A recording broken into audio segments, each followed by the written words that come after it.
Flexo em Foco Play.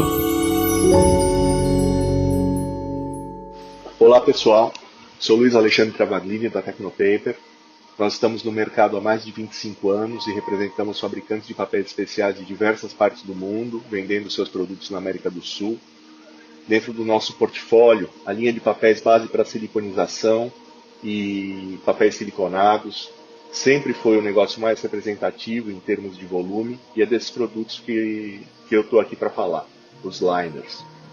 A ideia é falar um pouco das diferenças entre os diferentes tipos de papéis e as características deles, as utilizações e as nomenclaturas, que são uma sopa de letras, né, que acaba confundindo muita gente. CCK, SCK, MG, PCK. Essas siglas que estão na boca de todo mundo que trabalha com material autoadesivo são abreviaturas em inglês. Isso às vezes acaba trazendo alguma confusão, principalmente entre os CCKs e os SCKs. Então, a gente vai tentar tratar de esclarecer essas diferenças ao longo dessa conversa. Falando um pouco do mercado brasileiro, simplificando bastante o tipo de liner, que são os mais comuns, os materiais utilizados na fabricação de rótulos e etiquetas, temos só dois tipos de liner: o liner fino e o liner grosso. É assim que muitos que estão aqui me ouvindo escutam as pessoas que trabalham nas linhas de impressão e conversão diferenciar os materiais. Tratando os materiais assim, não tem erro. A gente sabe do que a gente está falando. O liner fino, normalmente, é um papel supercalandrado, que pode ser um glacine ou um SCK, e o liner grosso é um couché, que na nomenclatura internacional é chamado de CCK. Falando um pouco dos liners finos, a gente tem os glacines e os SCKs, sigla que vem do Super Calandred Crafts, ou crafts supercalandrados.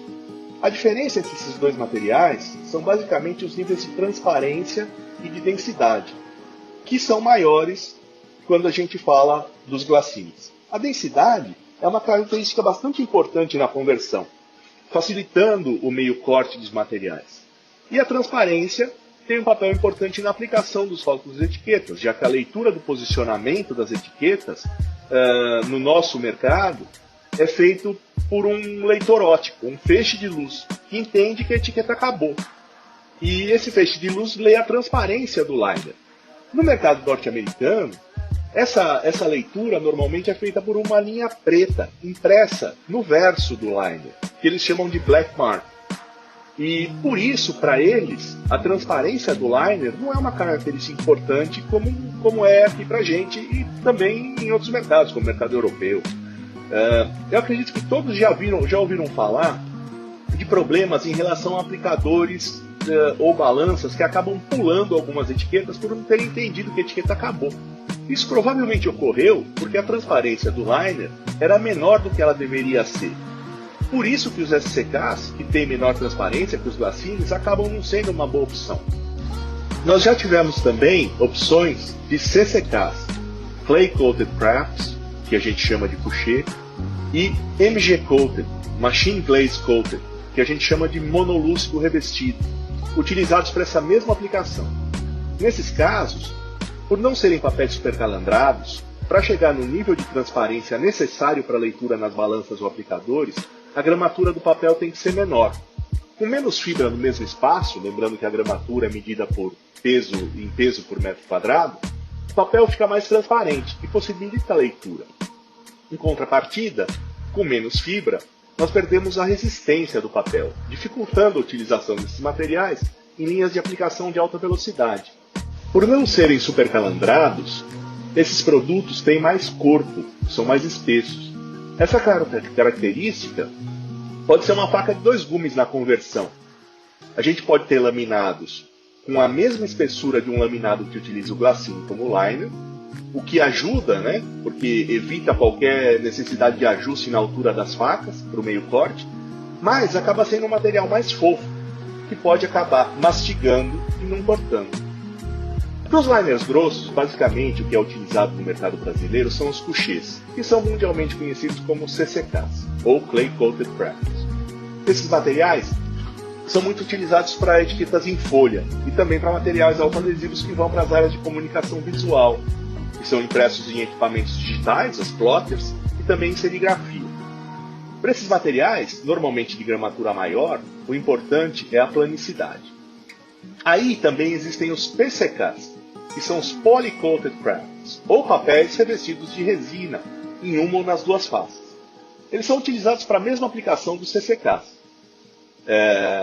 Como papel, mas eles, por terem uma camada de polietileno ou polipropileno recobrindo uma ou as duas faces, mesmo que exposto a ambientes que a umidade seja desfavorável, porque as fibras podem absorver ou perder a umidade facilmente, elas estão protegidas, né, pelo revestimento de plástico, e o material é mais estável. Eu vou terminar aqui fazendo um resumão das siglas que eu mencionei ao longo da conversa. Então a gente passou pelos SCKs, que são os Super Calendar Crafts, ou crafts supercalendrados.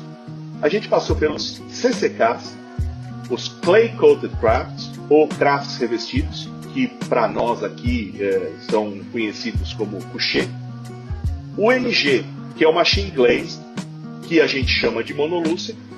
E o PCK, o Poly Coated Craft, que é um papel revestido de resina de polietileno ou polipropileno em uma nas duas faces.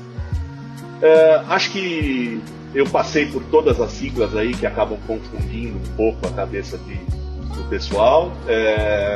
Se alguém tiver qualquer dúvida, eu estou à disposição. E é isso aí. Muito obrigado por escutar ao podcast.